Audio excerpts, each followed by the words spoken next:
And welcome back to the NEET physics power house series. इस series के अंदर हम फिजिक्स के सारे मोस्ट इंपॉर्टेंट टॉपिक्स को कवर कर रहे हैं और फरवरी के अंदर हम मॉडर्न फिजिक्स को टारगेट कर रहे हैं। आज हमारा दूसरा लेक्चर है और आज हम इलेक्ट्रॉन ट्रांजिशन जो आपकी एटम्स का टॉपिक है इसे कवर करने वाले हैं। डेफिनेटली हर साल इससे एक क्वेश्चन आता ही है, तो ये बहुत इंपॉर्टेंट सेशन है। ये सेशन अटेंड करने का मतलब है कि आप 4 मार्क्स अपनी पॉकेट में लेकर जाएंगे। तो एंड तक इस सेशन में बने रहिए, हम सारे कॉन्सेप्ट्स को क्वेश्चन सॉल्व करते हुए समझेंगे।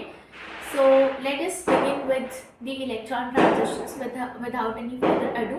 इस सीरीज की और डिटेल्स के लिए आप डिस्क्रिप्शन चेक कर सकते हैं। I will provide you a link जिस पे जाकर आप देख सकते हैं for the details of the course. Okay, so for now let us begin with electron transition. छोटी सी क्लास होगी, छोटा सा टॉपिक है और it will be a fun class क्योंकि आज मेरा काफ़ी अच्छा हो।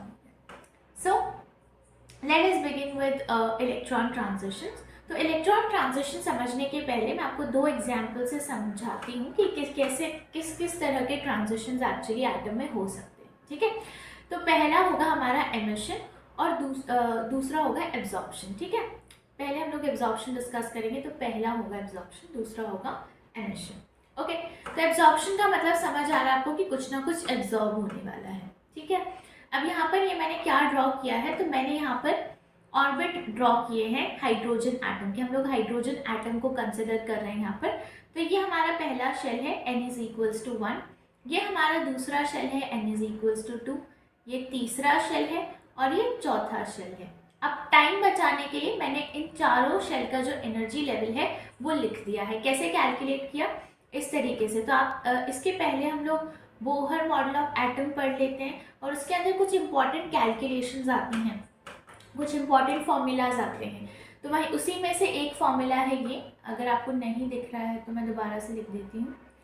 सो इट इज़ योर कि एनर्जी ऑफ nth शेल को आप कैसे कैलकुलेट कर सकते हैं किसी भी एटम की या किसी भी हाइड्रोजन लाइक एटम की, और हाइड्रोजन की energy of the nth shell को आप ऐसे कैलकुलेट कर सकते हैं that it will be equals to -13.6 z² divided by n² electron volts. तो ये होती है energy of nth shell.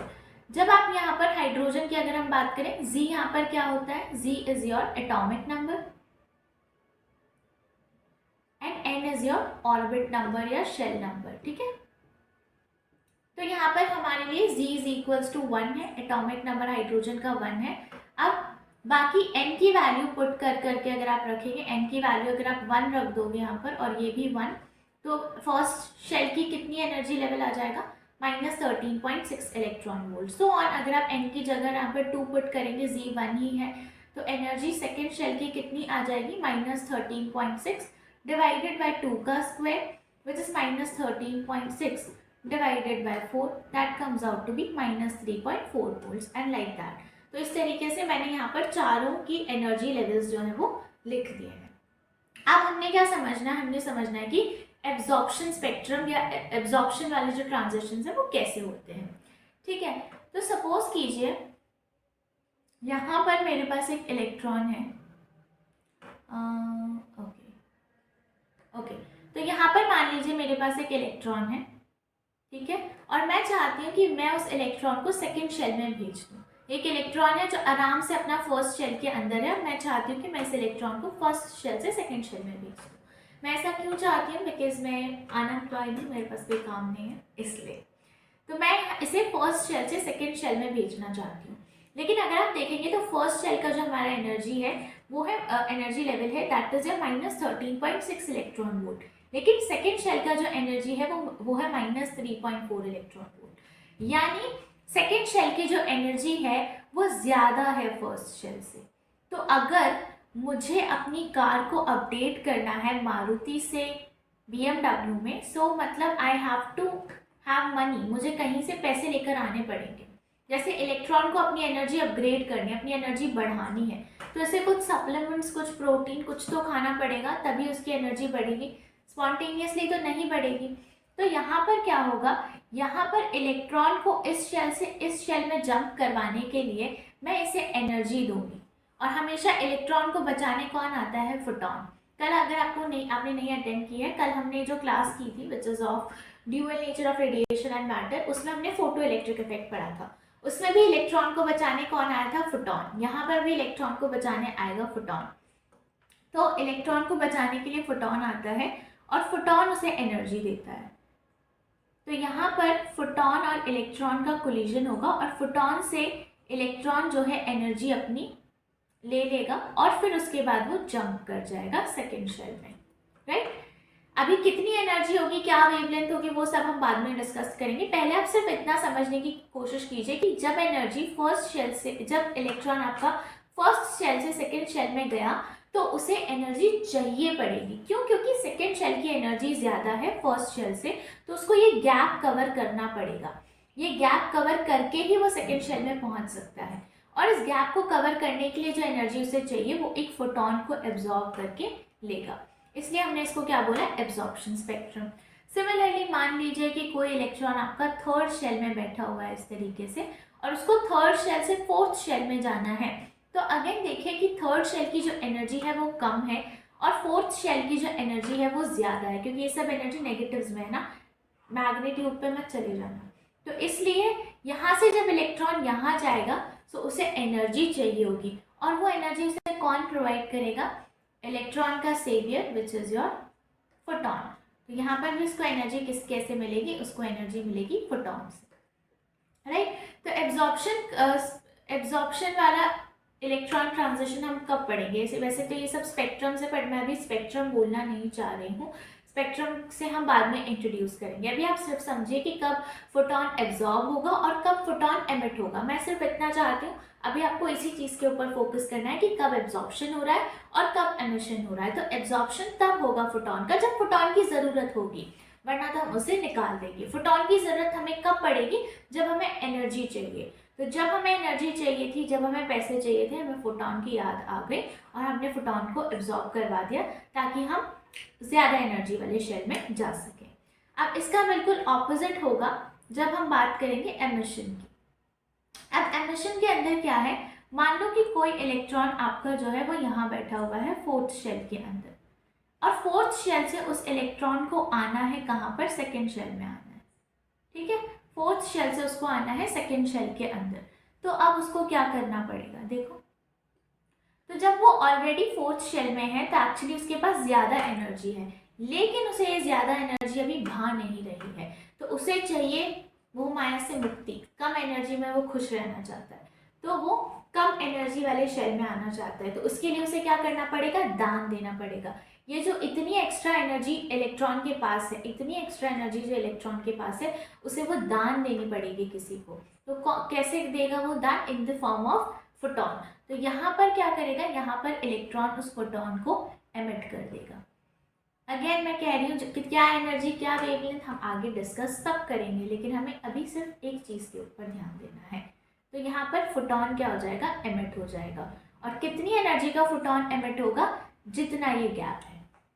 Understood. तो कब एमिशन होगा और कब एब्जॉर्प्शन होगा, ये चीज़ आपको अभी समझ आनी चाहिए। तो कब एब्जॉर्प्शन होगा, कब एब्जॉर्प्शन होगा, जब हमारा जो इलेक्ट्रॉन है उसे ज़्यादा एनर्जी वाले शेल में जाना होगा। जब ज़्यादा एनर्जी वाले शेल में जाना होगा तो वो फोटॉन को बुलाएगा, फोटॉन को एब्जॉर्ब करेगा, उससे एनर्जी लेगा और ज़्यादा एनर्जी वाले शेल में चला जाएगा। जब उसे कम एनर्जी वाले शेल में जाना होगा तब वो क्या करेगा, इलेक्ट्रॉन फोटॉन एमिट कर देगा, जितनी भी एक्स्ट्रा एनर्जी उसके पास है वो एमिट कर देगा by emitting a photon. So this is your emission and absorption. I hope ये क्लियर हो गया होगा आपको कि कब एमिशन होता है यानी कब एब्जॉर्प्शन होता है। अब हम जरा सा आते हैं कंक्लूजन की तरफ। कंक्लूजन का मतलब ये है कि अब हम डिस्कस करेंगे कि कितनी एनर्जी एब्जॉर्ब होगी, कितनी एमिट होगी एंड सो ऑन, ठीक है। तो सबसे पहले तो when electron goes to a higher energy shell, okay, it absorbs a photon, ठीक है, it will absorb a photon, ठीक है। उसकी एनर्जी कितनी होगी, whose energy will be equal to the energy gap between two shells. देखो मैं बोल रही हूँ कि अगर इलेक्ट्रॉन को फर्स्ट से सेकेंड शेल में जाना है, या फर्स्ट से थर्ड शेल में जाना है, या सेकेंड से फिफ्थ शेल में जाना है, यानी इसको मैंने बोल दिया N1 और इसको मैंने बोल दिया N2. तो when electron is actually going from N1 to N2, where N2 is greater than N1, in this case what will happen is that electron will absorb a photon. Electron क्या करेगा? It will absorb a photon. और उसकी energy कितनी होगी? Energy of the photon will be, हम energy of the photon को कैसे लिखते हैं? Planck's constant multiplied by the frequency, और we write it as Planck's constant multiplied by the speed of light divided by the wavelength. और ये energy कितनी होगी? It will be the energy gap between N1 and N2. घबराना नहीं है, वापस से देख लेते हैं मैं क्या बोल रही हूँ. एब्जॉर्प्शन वाला कहाँ गया हमारा? ये रहा. अब यहाँ पर हमने एनर्जी निकालनी है, तो मैं बोल रही हूँ कि ये वाला जो फोटोन है, ये वाला जो फोटोन एब्जॉर्ब हुआ है यहाँ पर, उसकी एनर्जी उतनी होगी जितना एनर्जी गैप है इन दो शेल्स के बीच में. यानी N4 से N3 जब आएगा इलेक्ट्रॉन, तो उसको कितने एनर्जी का फोटोन एब्जॉर्ब करना है? जितना गैप है N4 और N3 की एनर्जी में. हमें N4 और N3 की एनर्जी पता है. 4 की एनर्जी है इतनी -0.86 इलेक्ट्रॉन वोल्ट, और 3 की एनर्जी कितनी है? -1.5 इलेक्ट्रॉन वोल्ट. अब आपने बस देखना है कि इन दोनों में डिफरेंस कितना है, तो माइनस कर दो. 1.5 0.8, ठीक है. Now simply you have to do the calculation. So it will be 7 and 3. तो 0.73 इलेक्ट्रॉन वोल्ट. दोनों के बीच में एनर्जी गैप कितना है? I am going to write it with what color? With blue. Okay.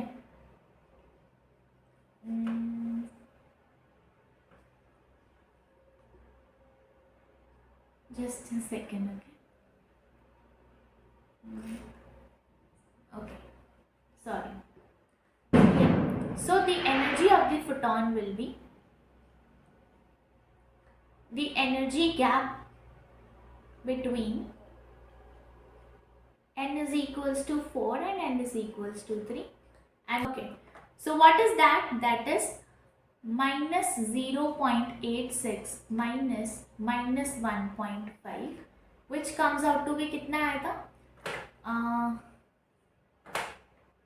whatever, ठीक है, जो भी वैल्यू आएगी that is the value. I'm not going to subtract it again. तो वो आप कर सकते हैं, सब्ट्रैक्शन तो सबको आता है. So this is how you will calculate the energy. इस वाले के लिए देख लीजिए, जब N1 से N2 आया तब कितने का फोटोन एब्जॉर्ब होगा?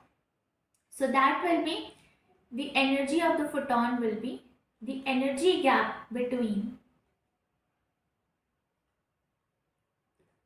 N1 and N2. And what is that? That is going to be minus of 3.4 minus of 13.6 electron volt. That will be your energy gap. So अब आपको समझ आना चाहिए कि कितने का फोटोन एब्जॉर्ब होगा, जो एनर्जी गैप है दोनों के बीच का. समझ आया एब्जॉर्प्शन वाले? अब जरा सा देखिए कि अगर सेम चीज मैं बोलूं,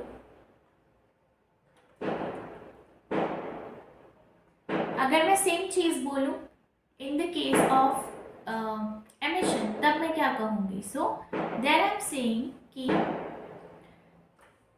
when electron goes from a higher shell to a lower one,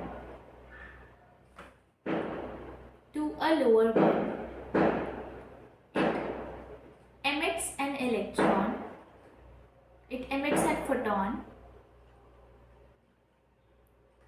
whose energy is equal to energy gap between the shells. यानी एमिशन कब हो रहा है, when electron is going from like fifth shell to the first shell, second shell to the first shell, third shell to the second shell, fourth shell to the first shell, ninth shell to the second shell, like that. Okay, so where n2 is less than n1. Okay, so यहाँ पर the energy of the photon is again h mu or hc by lambda, or this energy of the photon will be the energy gap between n1 and n2. इसे भी हम ज़रा सा example से देख रहे थे कि मैं क्या कहना चाह रही हूँ. तो यहाँ पर जब इलेक्ट्रॉन आया था कहाँ से, फोर्थ शेल से सेकेंड शेल के अंदर, तब उसने क्या किया था, एक फोटॉन एमिट किया था. अब मैं बोल रही हूँ, मैं चाहती हूँ आप इस फोटॉन की एनर्जी के ऊपर ध्यान दें. तो इस फोटॉन की एनर्जी क्या होगी, इस फोटॉन की एनर्जी होगी energy gap between fourth shell and the second shell, so which is going to be minus 0.86 minus minus of 3.4 electron volt. इतनी एनर्जी जो है, इतनी एनर्जी का फोटॉन जो है वो एमिट होगा यहाँ पर. समझ आया? सो this is how emission and absorption looks like. कब एब्जॉर्प्शन होगा फोटॉन का, कब एमिशन होगा, ये आपको समझ में आना चाहिए. अब मैं आपसे कह रही थी कि मैंने अभी तक इंट्रोड्यूस नहीं किया है एक term which is spectrum. Okay, spectral line and all of that. तो अब हम ज़रा सा आते हैं स्पेक्ट्रल लाइन और स्पेक्ट्रल सीरीज के ऊपर. पहले मैं आपको इंट्रोड्यूस करूंगी to what is spectral line and what is spectral series. उसके बाद हम थोड़े से क्वेश्चन करेंगे एमिशन और एब्जॉर्प्शन के ऊपर. फिर हम फाइनली रिडबर्ग्स कांस्टेंट के ऊपर आएंगे, सीरीज डिस्कस करेंगे, कुछ क्वेश्चन करेंगे और सेशन को वाइंड अप कर देंगे. So it is a very small series, a small lecture है ये काफ़ी, and yet very important. Okay. So what is spectral line? So it is, they are the bright or dark bands. They are the bright or dark bands, generally continuous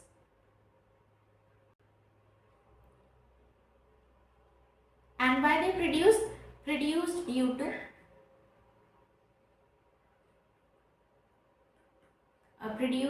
to absorption or emission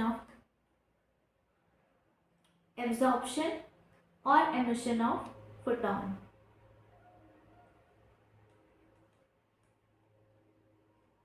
okay, so जैसे अभी हमने यहाँ पर देखा कि मतलब कैसे, जैसे अभी हमने यहाँ पर देखा कि एब्जॉर्प्शन हो रहा है, यहाँ से यहाँ पर गया तो फोटॉन एब्जॉर्ब हुआ, फिर जैसे यहाँ से यहाँ गया तो फोटॉन एमिट हुआ. तो जब ये फोटॉन एमिट हो रहे हैं और फोटॉन एब्जॉर्ब हो रहा है, उस दरम्यान क्या होता है, उस दरम्यान स्पेक्ट्रल लाइन बनती है. जब भी कोई फोटॉन एब्जॉर्ब हो रहा है या कोई फोटॉन एमिट हो रहा है, उस वक्त क्या होता है, उस वक्त स्पेक्ट्रल लाइन बनती है. और ये ब्राइट और डार्क बैंड्स जो बनते हैं, स्पेक्ट्रल लाइन जो बनती है, हम इसका यूज़ करते हैं. It is used in identifying the atom. हर जो एटम है उसका एक यूनिक स्पेक्ट्रल लाइन, एक यूनिक स्पेक्ट्रम होता है, जिसको हम स्टडी करके और आइडेंटिफाई कर सकते हैं कि कौन से एटम का ये स्पेक्ट्रल लाइन या स्पेक्ट्रम है basically. Okay, used to identify atoms, right. अब जरा सा देखिए स्पेक्ट्रल सीरीज क्या होती है. तो स्पेक्ट्रल सीरीज इज ये electron transitions, so set of spectral lines which is associated with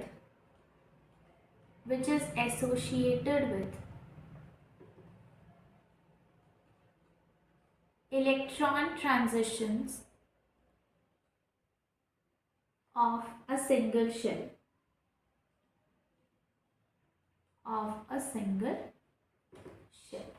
ठीक है. सो ये स्पेक्ट्रल सीरीज क्या होती है, सारे स्पेक्ट्रल लाइंस जो एक ऑर्बिट से रिलेटेड है. मान लीजिए कि ये आपका n इज इक्वल्स टू 1 की मैं बात कर रही हूँ. तो यहाँ से इस ऑर्बिट से रिलेटेड अब यहाँ से इलेक्ट्रॉन 2 में जाए, 5 में जाए, 8 में जाए, 9 में जाए, इनफाइनाइट जाए, कहीं भी जाए, राइट। इस जो N1 से एसोसिएटेड ये सारी स्पेक्ट्रल लाइंस बनेगी बिकॉज ऑफ द एब्जॉर्प्शन और एमिशन ऑफ ए फोटोन। ये सब स्पेक्ट्रल लाइंस किससे रिलेटेड है? एक सीरीज से रिलेटेड है, एक स्पेक्ट्रल सीरीज से रिलेटेड है। और वो स्पेक्ट्रल सीरीज किसका है? वो शेल नंबर 1 का है। सिमिलरली N2 की अगर मैं बात करूँ, N2 से कहीं पर भी आपका जो है इलेक्ट्रॉन जा रहा है, तो ये सब जो स्पेक्ट्रल लाइंस इससे रिलेटेड होंगी वो एक स्पेक्ट्रल सीरीज बना रही है जो N2 से एसोसिएटेड है। ठीक है, इसे हम और अच्छे से समझ पाएंगे जब हम रेडबर्ग्स कांस्टेंट के बाद डिस्कस करेंगे डिफरेंट सीरीज को। लेकिन अभी आपको समझना है कि इलेक्ट्रॉन स्पेक्ट्रल सीरीज क्या है। Spectral series is the set of all the spectral lines जो कि इलेक्ट्रॉन ट्रांजिशन एक सिंगल शेल के इलेक्ट्रॉन ट्रांजिशन से एसोसिएटेड है। एक सिंगल शेल यानी n की कोई भी वैल्यू ले लो, 1 2 3, तो इनमें से किसी भी एक शेल के सारे इलेक्ट्रॉन ट्रांजिशन से रिलेटेड जो भी स्पेक्ट्रल सीरीज है, स्पेक्ट्रल लाइंस हैं, वो एक स्पेक्ट्रल सीरीज बनाती है। समझे? दोबारा बता देती हूँ, किसी भी एक ऑर्बिट से रिलेटेड जितने भी इलेक्ट्रॉनिक ट्रांजिशंस हो रहे हैं, उन इलेक्ट्रॉनिक ट्रांजिशन से रिलेटेड जितनी भी स्पेक्ट्रल सीरीज हैं, वो सब एक स्पेक्ट्रल लाइंस हैं, वो सब एक स्पेक्ट्रल सीरीज के अंदर आती हैं। Okay, now let us do some questions, और ताकि हम पहले क्वेश्चन डिस्कस करते हैं थोड़े से, लास्ट में फिर हम लोग इसके ऊपर आएंगे। चलिए, ये खाली है क्या? Okay, let us do some questions. I have questions written here so as those definitions. तो सबसे पहला क्वेश्चन है हमारे पास, ठीक है। क्वेश्चन सेज कि इलेक्ट्रॉन है आपका in hydrogen atom, sorry, okay, so electron in hydrogen atom goes from n is equals to 3 to n is equals to 5. आपने बताना है wavelength associated with this spectral series, with this spectral line. I'm really sorry, I'm actually saying it a lot of times. मैं series और line को बार बार mismatch कर देती हूँ, but I hope आपको स्पेक्ट्रल लाइन और स्पेक्ट्रल सीरीज दोनों अलग अलग समझ आ गए होंगे। स्पेक्ट्रल लाइन में हम सिर्फ एक इलेक्ट्रॉन ट्रांजिशन की बात करते हैं, स्पेक्ट्रल सीरीज में हम सारे इलेक्ट्रॉनिक ट्रांजिशंस की बात करते हैं जो एक ऑर्बिट से रिलेटेड है। ओके, सो स्पेक्ट्रल, बहुत सारी स्पेक्ट्रल लाइंस आती हैं एक स्पेक्ट्रल सीरीज के अंदर। अभी यहाँ हम एक इलेक्ट्रॉनिक ट्रांजिशन की बात करें तो यहाँ स्पेक्ट्रल लाइन होगी। ओके, सो स्पेक्ट्रल लाइन। तो अगर मुझे पता करना है कि इससे एसोसिएटेड जो स्पेक्ट्रल लाइन है उसका वेवलेंथ क्या है, तो मैं कैसे पता करूंगी? डेफिनेटली मुझे एनर्जी निकालनी पड़ेगी, क्योंकि वेवलेंथ का कोई डायरेक्ट फॉर्मूला मुझे नहीं पता है। तो अगर हमारा जो इलेक्ट्रॉन है वो n is equals to 3 से n is equals to 5 में आया है, तो एनर्जी ऑफ द फोटोन क्या होगी? पहले तो ये सोचो कि n is equals to 3 से n is equals to 5 आया है, तो फोटोन एमिट होगा कि फोटोन एब्जॉर्ब होगा? मुझे कमेंट करके बताइएगा, n is equals to 3 से 5 आने में फोटोन एमिट होगा या फोटोन एब्जॉर्ब होगा? तो हाँ, आप सही सोच रहे हैं, फोटोन क्या होगा? फोटोन यहाँ पर एब्जॉर्ब होगा, क्योंकि हमारा जो इलेक्ट्रॉन है वो लो एनर्जी से हाई एनर्जी की तरफ आया है। ओके, सो एब्जॉर्ब होगा, तो एब्जॉर्ब फोटोन का जो एनर्जी है वो कितना होगा? It will be the energy difference between the 5th and 3rd shell. Okay, अब 5th शेल की कितनी एनर्जी होती है? How will calculate that? -13.6 divided by 5 का स्क्वायर।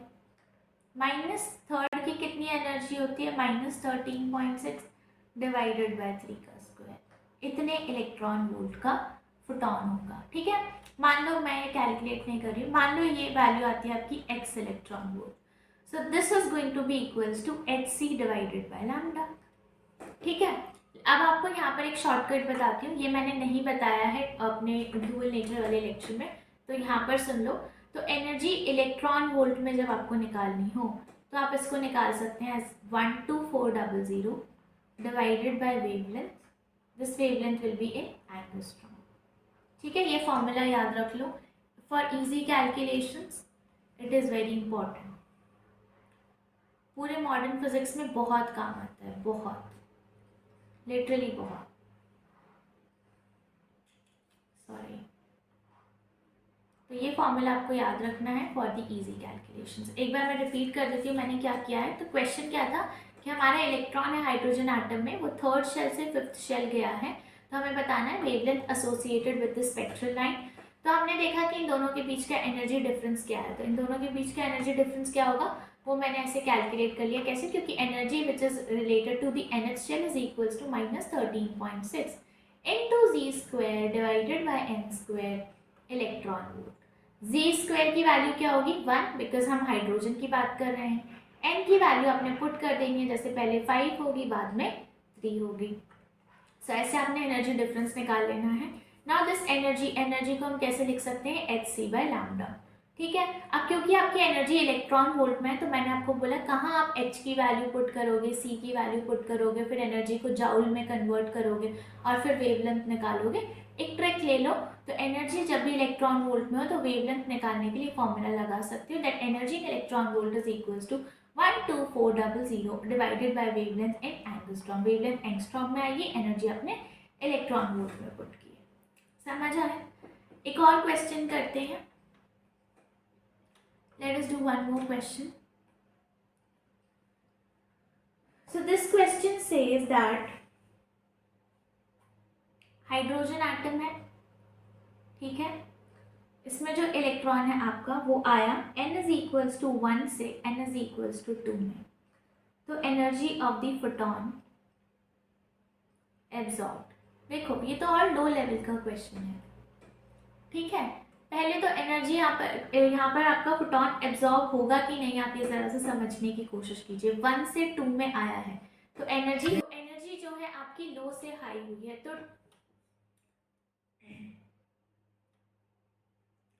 एनर्जी जो है वो लो से हाई हुई है तो डेफिनेटली जो है फोटोन एब्जॉर्ब हुआ है यहाँ पर। तो n इज इक्वल टू 1 से 2 में आएगा तो फोटोन एब्जॉर्ब होगा। इसकी एनर्जी कितनी होगी?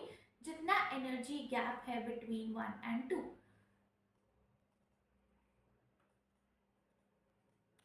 वो कैसे निकालोगे? Energy of the second shell minus energy of the first shell. निकाल सकते हैं -13.6 डिवाइडेड बाय 2 का स्क्वायर माइनस -13.6 डिवाइडेड बाय 1 का स्क्वायर, इतने इलेक्ट्रॉन वोल्ट। ठीक है। हाँ वैसे एक बात याद रखना, हाइड्रोजन एटम के जो एनर्जी शेल्स की वैल्यू है वो याद कर लो एटलीस्ट 1 2 3 4 के लिए, तो बिकॉज ये बहुत यूज में आता है तो आपकी कैलकुलेशन स्पीड बढ़ जाएगी अगर आपको ऑलरेडी एनर्जी की वैल्यू याद होगी तो। ठीक है। मुझे याद थी जब मैं एग्जाम दे रही थी बट अभी मैं भूल चुकी हूँ बिकॉज इट्स बीन 2 years। तो बट आपको याद रखनी है बिकॉज आपको एग्जाम देना है, ठीक है। बाद में आप भी भूल जाना।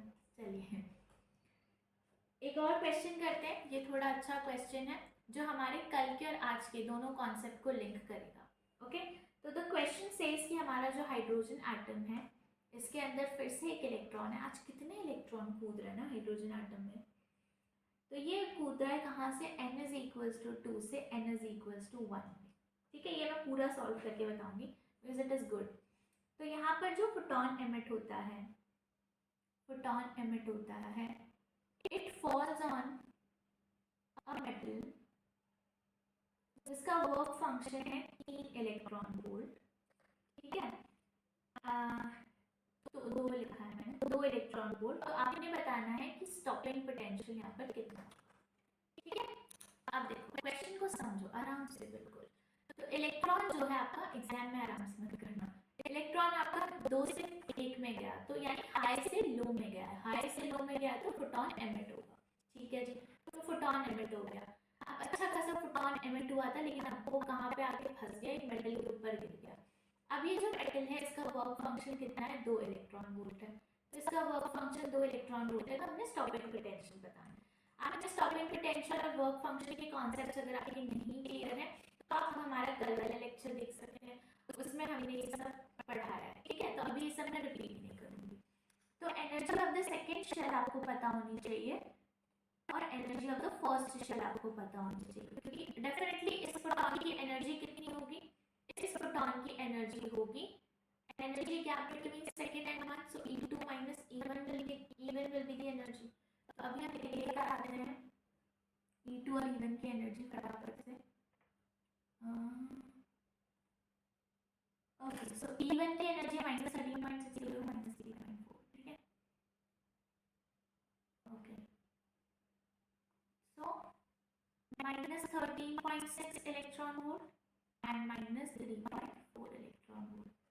अब दोनों के बीच में कितना गैप है देखो, 10 का, 10.2 electron volts. So it comes out to be कितना, 10.2 इलेक्ट्रॉन वोल्ट्स, 10.2 इलेक्ट्रॉन वोल्ट्स। ये आपका क्या है, this is your energy of the photon. So energy of the photon कितना है आपके पास, energy of the photon comes out to be 10.2 electron volt. अब ये जो एनर्जी है, अब ये जो फोटॉन है वो किसके ऊपर गिरा है आपका, मेटल के ऊपर। मेटल का वर्क फंक्शन कितना है, 2 इलेक्ट्रॉन वोल्ट है, ठीक है। तो हमने सिंपल सी इक्वेशन लगानी है आइंस्टीन वाली। क्या इक्वेशन है वो, that energy of the photon is equals to work function of the metal plus the kinetic energy of the electron. This is your equation. अगर ये सब नहीं पता तो उसका इससे कोई लेना देना नहीं है, अपनी कल की क्लास देखनी है, ठीक है। तो यहाँ पर क्या होगा, वर्क फंक्शन की वैल्यू है 2 electron volt, energy of the photon है 10.2 इलेक्ट्रॉन वोल्ट्स। तो how much that comes out to be 8.2 electron volts, right, 8.2 electron volts. This is the kinetic energy of the electron. अगर kinetic energy इतनी है तो stopping potential कितना होगा, kinetic energy divided by the electron, right. So stopping potential comes out to be 8.2 volt. मैं वापस से explain कर देती हूँ। देखिए, क्वेश्चन ये था कि आपका जो इलेक्ट्रॉन है वो सेकंड से फर्स्ट शेल में आया। जब सेकंड से फर्स्ट शेल में आया तो एक फोटॉन एमिट हुआ। ये जो एमिटेड फोटॉन था ये हमने एक मेटल के ऊपर गिरा दिया जिसका वर्क फंक्शन था 2। तो बताओ स्टॉपिंग पोटेंशियल कितना होगा। तो सिंपली हमें पता करना है कि फोटॉन की एनर्जी क्या थी। फोटॉन की एनर्जी क्या होगी, जो सेकेंड और फर्स्ट में गैप होगा। सेकेंड और फर्स्ट में गैप पता करने के लिए हमने सेकेंड की एनर्जी निकाली, फर्स्ट की एनर्जी निकाली, दोनों को माइनस कर दिया, एनर्जी गैप आ गया 10.2 इलेक्ट्रॉन वोल्ट। ये है हमारा energy of the photon 10.2 electron volt. Work function हमने पता है 2 इलेक्ट्रॉन वोल्ट, हमने सीधा आइंस्टीन की इक्वेशन में पुट किया। यहाँ से हमारे पास आ गया kinetic energy of the electron, और काइनेटिक एनर्जी से हमने क्या निकाल लिया, stopping potential. So I hope you have enjoyed this. अब हम जरा सा आते हैं बाल्मर इक्वेशन के ऊपर और कुछ सीरीज डिस्कस करते हैं, ठीक है। सो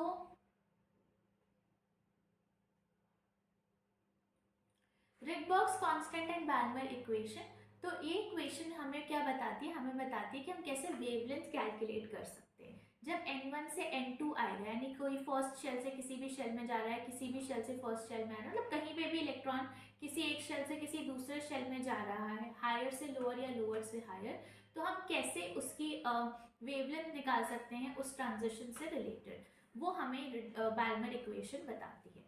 सो व्हाट इट सेज कि जो वेवलेंथ होगी उस पर्टिकुलर ट्रांजिशन के फोटॉन की, that wavelength will be equals to Rydberg's constant multiplied by 1 upon n1 का स्क्वायर माइनस 1 अपॉन n2 का square, okay, multiplied by z square. What is z, z is your atomic number, z is your atomic number.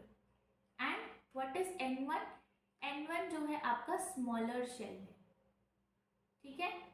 And what is n2, it will be your bigger shell, मतलब n2 is greater than n1, ये आपको याद रखना है, ठीक है।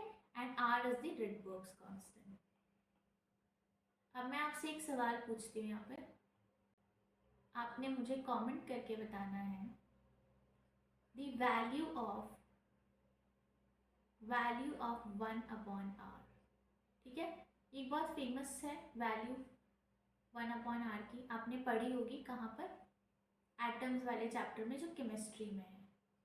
तो आपने मुझे वैल्यू ऑफ 1 अपॉन r बतानी है, ठीक है, क्योंकि वही काम आती है। तो आई होप आपको समझ आया रिडबर्ग्स इक्वेशन और बाल्मर इक्वेशन किसके बारे में बात करते हैं, कि वेवलेंथ क्या होगी हमारी, किसी भी ट्रांजिशन की वेवलेंथ अगर हमने निकालनी है तो वो हम कैसे निकाल सकते हैं, थ्रू दिस इक्वेशन। इस इक्वेशन को ज़रा सा 2 बार लिखी, याद हो जाएगी फटाफट। 1 upon lambda is equals to R multiplied by 1/n1 का स्क्वायर माइनस 1/n2 का स्क्वायर। अब मैंने क्यों बोला कि n2 ग्रेटर देन n1, क्योंकि देखो जब अगर n2 बड़ा है तो 1/n2 क्या है, छोटा है। तो 1/n2 अगर छोटा में से n1 में से माइनस करूंगी तो ये वैल्यू क्या आएगी, पॉजिटिव, तभी तो वेवलेंथ पॉजिटिव रहेगी ना। तो इसलिए मैंने बोला है कि n2 आपने वही पुट करना है जो कि बड़ा शेल नंबर है। ठीक है, this is the logic behind. चलिए अब जरा सा सीरीज के बारे में बात करते हैं। उसके पहले आपको पता होना चाहिए कि फर्स्ट लाइन सीरीज कौन सी होती है और लास्ट लाइन सीरीज कौन सी होती है। तो फर्स्ट लाइन वो होती है जैसे मानो कि हमारा जो है ऐसे एटम है, ठीक है, ये बहुत सारे शेल्स हैं, टरन टरन टरन टरन टरन। तो अगर मैं यहाँ पर स्पेक्ट्रल सीरीज को डिफाइन करती हूँ, ठीक है, spectral series related to n is equals to 1, तो स्पेक्ट्रल सीरीज जो n is equals to 1 से रिलेटेड होगी वो सब है, वो ये हो, ये हो, ये हो, ये हो, ये सब 1 से रिलेटेड है। तो ये सब वो स्पेक्ट्रल सीरीज है जो n is equals to 1 से रिलेटेड है। अब अगर मैं बोलूँ spectral series which is related to n is equals to 2, तो वो कौन से ट्रांजिशंस होंगे, वो ये सब ट्रांजिशंस होंगे जो n is equals to 2 से रिलेटेड है, लाइक दिस। अब अगर मैं बोलूं जो कि 3 से रिलेटेड है, पहले मैं आपको सिर्फ समझा रही हूँ कुछ, वो समझ लीजिए, धीरे धीरे चलते हैं तो सफ़र अच्छे से कटता है। तो n is equals to 3 से रिलेटेड ये सब ट्रांजिशंस होंगे, राइट। तो मैंने जिस हिसाब से कलर कोडिंग की उस हिसाब से देखो, तो n is equals to 3 से रिलेटेड जितनी भी हैं स्पेक्ट्रल लाइंस वो कौन सी स्पेक्ट्रल सीरीज में आएंगी, n is equals to 3 से एसोसिएटेड वाली में, 1 वाली 1 में आएंगी ये सब, और 2 वाली इसमें आएंगी जो ऑरेंज से मैंने मार्क की है, राइट। अब इसमें मैं तो देख सकते हैं आप 2 से बहुत सारी लाइन 2 से 3 में जाएगा, 4 में, 5 में, 6 में, 7 में, 8 में, 9 में, 10 में, 11 में, इनफाइनाइट में। सो लाइक दैट 2 से बहुत सारी सीरीज अराइज हो रही हैं, सॉरी लाइंस अराइज हो रही है, वो सब एक स्पेक्ट्रल सीरीज के अंदर आ रही हैं। पर उसमें से फर्स्ट लाइन कौन सी होगी मैं आपको ये बताना चाहती हूँ। तो फर्स्ट लाइन वो होती है विच इज तो फर्स्ट लाइन कौन सी होती है, फर्स्ट लाइन इज, जैसे अगर मैं बात कर रही हूँ n is equals to 2 की, तो जो इसका पहला line first line first spectral line होगा वो बनेगा n is equals to 3 के साथ, ठीक है, मतलब just subsequent shell number, okay, वो फर्स्ट लाइन होती है। जैसे 1 का किसके साथ होगा, 2 के साथ, ठीक है, 3 का किसके साथ होगा, 4 के साथ, ठीक है, 4 का किसके साथ होगा, 5 के साथ, 5 का किसके साथ होगा, 6 के साथ, understood. So that is your first line. ऐसे ही व्हाट इज लास्ट लाइन, तो लास्ट लाइन वो होगा जो आपका शेल से इनफाइनाइट के बीच में होगा। जैसे अगर मैं फर्स्ट की बात करूं तो n is equals to 1 से n is equals to infinite, ठीक है, इस ट्रांजिशन से रिलेटेड जो स्पेक्ट्रल लाइन होगी वो लास्ट लाइन होगी, that is your last line of spectral series, last line of spectral series associated with n is equals to 1. Are you understanding? यहाँ पर मैंने क्या किया है, आपको एक्सप्लेन किया है कि फर्स्ट लाइन कौन सी होती है और लास्ट लाइन कौन सी होती है। तो मैं बोल रही हूँ कि फर्स्ट लाइन वो होती है जो बिल्कुल सब्सिक्वेंट शेल नंबर है, ठीक है। देखो बहुत सारी, हम बात करें स्पेक्ट्रल सीरीज की, तो स्पेक्ट्रल सीरीज के अंदर बहुत सारी लाइन होगी, first line, second line, third line, fourth line, infinite line and like that, okay. तो आपने फर्स्ट लाइन और इनफाइनाइट लाइन, लास्ट लाइन पता होनी चाहिए। तो फर्स्ट लाइन आपकी कौन सी होगी, जो बिल्कुल सब्सिक्वेंट शेल नंबर है, और लास्ट लाइन कौन सी होगी, इनफाइनाइट होगी। अब इसके बीच का हम सब फिगर आउट कर सकते हैं। जैसे मैंने बोला कि फर्स्ट शेल के लिए जो सेकेंड वाला ये होगा, ये जो ट्रांजिशन होगा वो आपका फर्स्ट लाइन होगा, और मैंने बोला फर्स्ट से इनफाइनाइट वाला ये जो इलेक्ट्रॉन ट्रांजिशन होगा ये आपका लास्ट लाइन होगा। तो अब बीच का फिगर आउट कर सकते हो कि नहीं कि 3 और 4 वाला क्या होगा। अब अगर ये फर्स्ट लाइन है तो ये सेकेंड लाइन होगा, ये थर्ड लाइन होगा, लाइक दैट। समझ रहे हो? एक बार मैं लिख के भी बताती हूँ इसे। Let us make a small box here. अगर मैं फर्स्ट शेल की बात करूं तो मैं कह रही हूं बहुत सीधा सिंपल बात कि अगर ये आपकी फर्स्ट लाइन है सीरीज के अंदर तो ये आपकी कौन सी लाइन होगी? सेकंड लाइन होगी। तो ये आपकी कौन सी लाइन होगी? थर्ड लाइन होगी। तो ये आपकी कौन सी लाइन होगी? फोर्थ लाइन होगी, राइट। और ये आपकी कौन सी लाइन होगी? इनफाइनाइट लाइन होगी, लाइक दैट। और ये सब क्या है? This is part of a spectral series जो कि किससे एसोसिएटेड है? n इज इक्वल्स टू 1 से एसोसिएटेड है। अब इन स्पेक्ट्रल सीरीज को हमने क्या कर दिया? हमने नाम दे दिया। जहाँ पर आपके n1 की वैल्यू 1 है मैंने उसको बोल दिया लाइनमैन सीरीज। जहाँ पर n1 की वैल्यू आपकी 2 है यानी सेकेंड शेल से एसोसिएटेड है, बाल्मर सीरीज। जहाँ पर 3 है मैंने उसको बोल दिया पास्चन सीरीज। जहाँ पर 4 है मैंने उसको बोल दिया ब्रैकेट सीरीज। जहाँ पर 5 है मैंने उसको बोल दिया पी फंड सीरीज। तो लाइक दैट मैंने सिर्फ उनको नाम दे दिया, ठीक है, करण अर्जुन एंड स्टफ, ताकि मैं उनको आइडेंटिफाई कर पाऊँ आसानी से। तो फर्स्ट लाइन आपकी कौन सी होगी? फर्स्ट लाइन विल बी जो ट्रांजिशन आपका हो रहा है फर्स्ट से सेकेंड में। सेकेंड लाइन कौन सी होगी? फर्स्ट से थर्ड में। थर्ड लाइन कौन सी होगी? फर्स्ट से फोर्थ में। फर्स्ट से फिफ्थ में। फर्स्ट से इनफाइनाइट में। समझ आया? वेरी इजी है कि नहीं? बैलमर में 2 से जाना है हमने तो फर्स्ट लाइन कौन सी होगी? 3। पास्चन में 3 से जाना है हमने तो फर्स्ट लाइन कौन सी होगी? 4। ब्रैकेट में 4 से 5। पी फंड में 5 से 6। अब इनकी सेकेंड लाइन ही बना सकते हो क्या तुम? 5 से 7, 5 से 8, 5 से 9, 5 से 10, sorry this is the last line ना, तो 5 से इनफाइनाइट। सबकी लास्ट लाइन में कहाँ कौन सा शेल होगा? लास्ट वाला इनफाइनाइट। ये कहाँ से होगी? सेकंड से इनफाइनाइट, थर्ड से इनफाइनाइट, फोर्थ से इनफाइनाइट, लाइक दैट। ओके, अब देखिए थोड़ा क्वेश्चन की तरह सॉल्व करते हैं। Third line of Balmer series, third line of Balmer series, तो सेकंड से होगी, बैलमर है तो, और कहाँ पर जाएगी? थर्ड लाइन है तो फर्स्ट आपकी गई सेकंड से थर्ड, सेकंड गई फोर्थ, अब थर्ड कहाँ जाएगी? फिफ्थ में जाएगी, ठीक है। अब ये करते हैं ब्रैकेट का सेकंड लाइन, तो ब्रैकेट है तो फोर्थ से जाएगी, फर्स्ट कहाँ जाता है? 5 में, तो सेकंड कहाँ जाएगा? 6 में, लाइक दैट। ब्रैकेट की फोर्थ लाइन कहाँ जाएगी बताओ? तो फर्स्ट जाता है फिफ्थ में, सिक्स्थ में, सेवेंथ में एंड देन एट्थ में, लाइक दैट। तो you can fill it all, okay, मेरे साथ फिल कर लो बैठकर, इट इज फन। इतना इजी कुछ बहुत मुश्किल से आता है, right. So this is how you can fill it. I hope आपको समझ में आ गया होगा ये लाइन वगैरह। अब जरा सा एक क्वेश्चन करते हैं ताकि हम अपनी क्लास को बाइंड अप कर सकें। This is all about your electronic transitions. आप ज़रूर से क्वेश्चन सॉल्व करेंगे और कुछ एक्स्ट्रा भी ओके, आप ज़रूर से कुछ क्वेश्चन सॉल्व करेंगे और प्रीवियस ईयर क्वेश्चन सॉल्व करके देखेंगे। अगर आप हमारे कम्युनिटी मेंबर हैं already, so I will provide you a community question sheet and I will provide you a question sheet and the previous year question का sheet, तो आप उसे solve कर सकते हैं, right? And but if not, तो आप खुद से इसलिए solve करेंगे, it is your responsibility. So let me give you a question. तो question है हमारे पास कि इलेक्ट्रॉन जो है वो जाता है n is equals to 3 से n is equals to 2 के अंदर, ठीक है।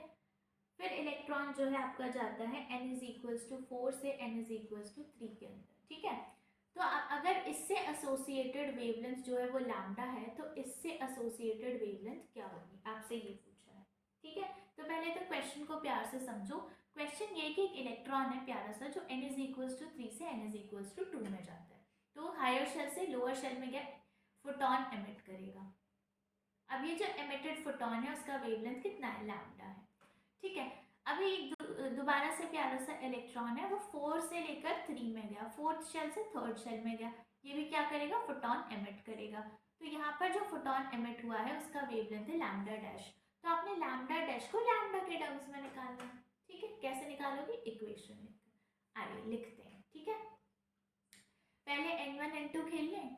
तो यहाँ पर n1 की वैल्यू कितनी? n1 की वैल्यू 2 और n2 की वैल्यू कितनी? n2 की वैल्यू 3। क्या कर रही हूँ मैं? n2 की value 3 because we all know that n2 is greater than n1। यहाँ पर n1 की वैल्यू कितनी? 3। यहाँ पर n2 की वैल्यू कितनी? 4। ये तो समझ आ गया। अब हम लिखते हैं जादुई Rydberg's equation which states that 1 upon lambda is equals to r multiplied by 1 upon n1 का स्क्वायर माइनस 1 अपॉन n2 का square multiplied by z square. हमें एटम नहीं दिया हुआ है कहीं पे भी, हमें नहीं पता एटॉमिक नंबर क्या है।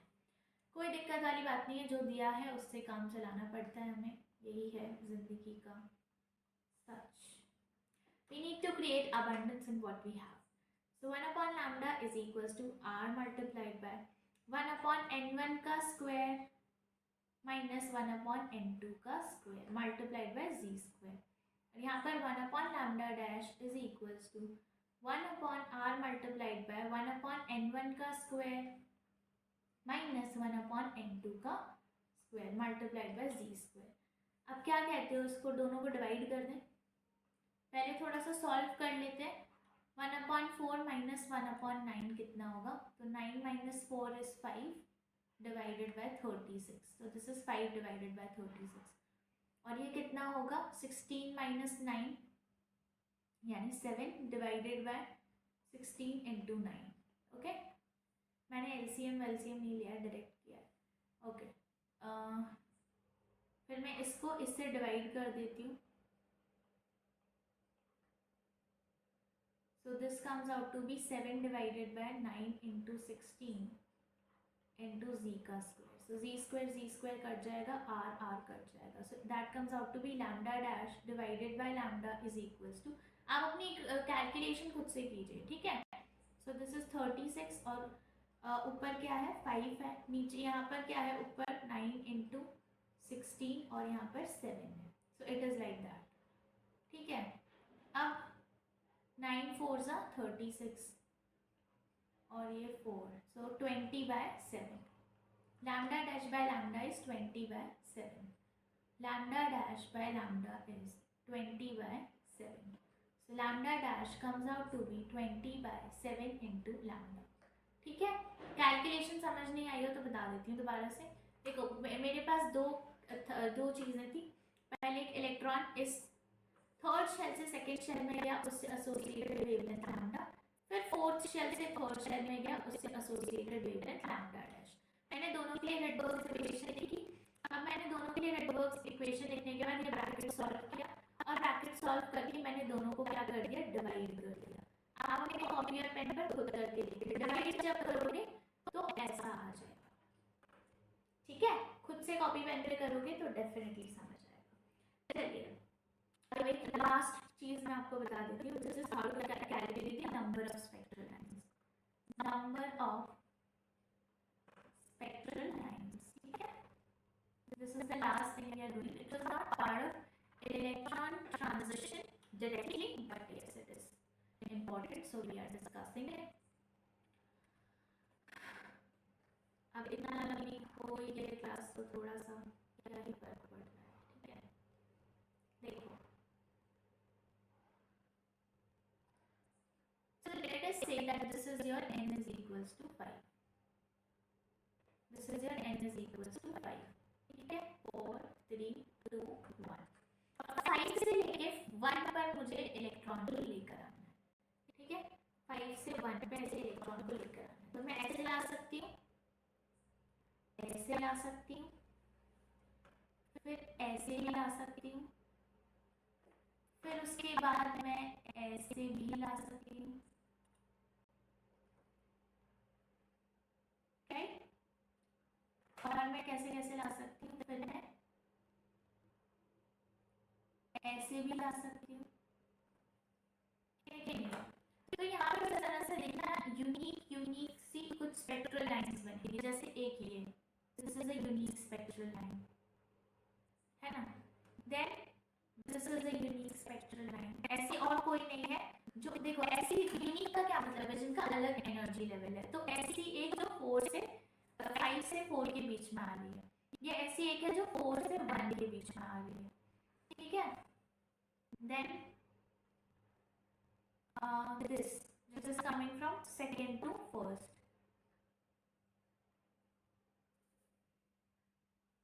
फिर जो 5 से 3 के बीच में आ रही है, ठीक है। फिर जो 5 से सेकंड के बीच में आ रही है, फिर जो सेकंड से फर्स्ट के बीच में आ रही है, ठीक है। फिर जो 5 से फर्स्ट के बीच में आ रही है डायरेक्टली। अब 5 से थर्ड के बीच में ये हम नहीं लेंगे क्योंकि हम ऑलरेडी एक ले चुके हैं। और फिर जो थर्ड से फर्स्ट के बीच में आ रही है, तो मैंने ऐसे सब क्या कर ली, मैंने सारी यूनिक स्पेक्ट्रल लाइंस गिन ली। अब हो सकता है कि इसमें कुछ एरर हो, मैं सारी नहीं गिन पाऊँ, राइट। और स्पेशली जब हम एग्जाम में हैं तो डेफिनेटली हमसे एरर होने के चांसेस बढ़ जाते हैं। तो ताकि ऐसे मिक्स मैच एरर से आप बच सकें और आप unique number of spectral lines गिनने में खुद को खो ना दें, उसके लिए हम एक फॉर्मूला यहाँ पर यूज करते हैं, and that formula is that number of spectral lines is equals to n2 minus n1 multiplied by n2 minus n1 plus 1 divided by 2. Okay, so this is the formula जो आपको याद रखना है ताकि आप नंबर ऑफ स्पेक्ट्रल लाइंस को बिना कोई आराम से गिन सके, ठीक है। गिनने कौन सी लाइंस होती है, मान लो डायग्राम लेके गिनने को पूछ दिया तो वही लाइन गिनना जो यूनिक है, ठीक है। हमें क्या करनी होती है, यहाँ पर हमने काउंट करनी होती है unique lines. We need to count the unique lines. Unique कैसे, जिनका एनर्जी डिफरेंस जो है वो यूनिक हो। एक एनर्जी डिफरेंस वाली एक ही बार गिननी है। जैसे मैंने यहाँ पर बोला ये जो है 5th से 3rd और ये भी है 5th से 3rd, तो ये 2 बार गिनना है, इसको एक ही बार गिनोगे क्योंकि यूनिक एक ही है, मतलब इन दोनों में से एक ही यूनिक है, ऐसे एक ही को मानना है आपने। दोनों को, इसको 2 नहीं गिनना है, इसको एक ही गिनना है क्योंकि इनका एनर्जी डिफरेंस जो है वो सेम है। तो यूनिक स्पेक्ट्रल लाइंस को गिनना है जिनका एनर्जी डिफरेंस डिफरेंट हो, ठीक है। तो ताकि नंबर ऑफ स्पेक्ट्रल लाइंस आपने कैलकुलेट करनी हो तो आप ये वाले फॉर्मूला का यूज कर सकते हैं, which is n2 minus n1 multiplied by n2 minus n1 plus 1 divided by 2. Definitely यहाँ पर n2 जो है it is greater than n1, यहाँ पर n2 greater than n1 put कर। समझ आया? So this is all about the electron transitions. We have done good questions. ऐसे previous year questions भी आपके होंगे, यहाँ होते हैं नहीं, आप देखेंगे जब प्रीवियस ईयर क्वेश्चन सॉल्व करेंगे। तो अगर आपको और क्वेश्चंस चाहिए या अगर आपको और प्रीवियस ईयर क्वेश्चन सॉल्व करने हैं तो आप हमारी कम्युनिटी ज्वाइन कर सकते हैं। वहाँ पर मैं प्रीवियस ईयर क्वेश्चन की शीट और क्वेश्चन शीट अपलोड करूँगी, so from there you can take help. For now that is it. Thank you so much. Next class हमारी इसी संडे को होगी। संडे का है so this Sunday was a 23, right? Yes. So next class जो है हमारी वो 23 को होगी जो कि न्यूक्लियर रिएक्शंस के ऊपर होगी, which is very important. इसके पहले भी हम एक और क्लास ले चुके हैं जो बहुत इंपॉर्टेंट दो टॉपिक्स के ऊपर थी, फोटो इलेक्ट्रिक इफेक्ट और डी वेवलेंथ। तो अगर आपने उसे अटेंड नहीं किया है तो आप डेफिनेटली कर सकते हैं और अपने 8 मार्क्स सिक्योर कर सकते हैं। So it is a very important series covering all the most important topics of NEET physics. So that is it for now. For more such content to level up your NEET journey, and yes, there is a very special video coming up on Thursday. I think I have not seen that video in this genre on YouTube. So see that, and if you like it, please do let me know. For more such content to level up your NEET journey, consider subscribing to the channel, and ताकि आप इस series से भी updated रह सकें, you need to subscribe the channel ताकि you get all the important updates and notifications, right? So that is it. Thank you so much and stay tuned.